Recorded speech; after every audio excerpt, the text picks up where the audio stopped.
In this video, I'm going to show you one of my favorite and most used techniques for taking landscape photography. That is stitching together a panorama. This technique works best with a normal to short telephoto lens. Using a tripod will give you the best results, but it can be done quite easily handheld. Keeping the camera as level as possible, take photos about 15 to 25 degrees apart. Rotate your body, keeping the camera pointing to the same level on the horizon. I usually do a total of about 100 to 180 degrees of turning, but this technique will work for a full 360 degrees. Here's what the images look like side by side. Now let's take them into Affinity Photo and stitch them together. Start by going to File and New Panorama. Click Add and select your images. Give it a second to load, and when it does, click Stitch Panorama. Now this part can take a few minutes. On my computer, I've sped it up here because it took about a full 60 seconds. Now it shows a rough example of what it should look like when it's done. Click OK, and again this takes a few minutes. It shows you a crudely stitched together version, but when it's done, it should look nice and smooth.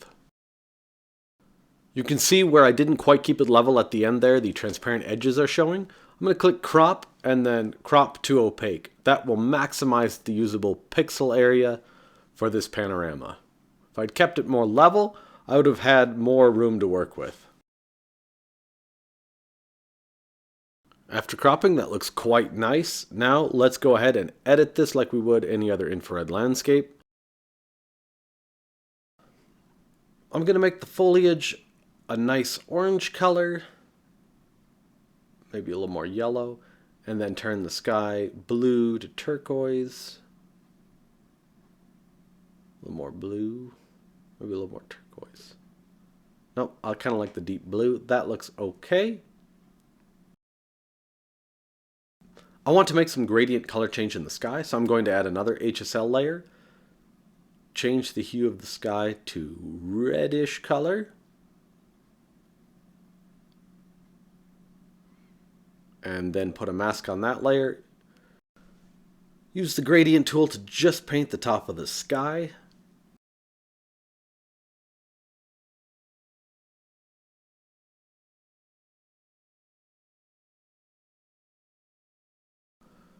Turn the opacity down to make that blend a little better. Something like that. Next, I'm going to add a gradient map.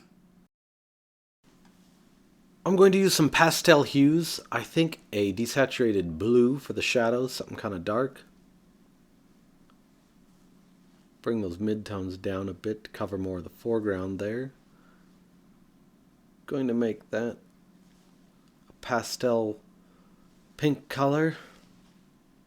And the highlights are going to be pretty much white. Set that to overlay. Make those midtones a little darker.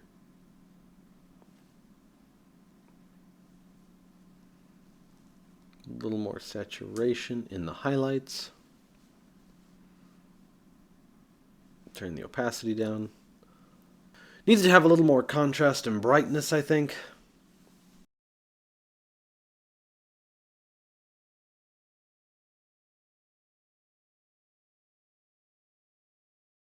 With that done, I'm going to try to get the gradient in the sky to blend in a little bit better.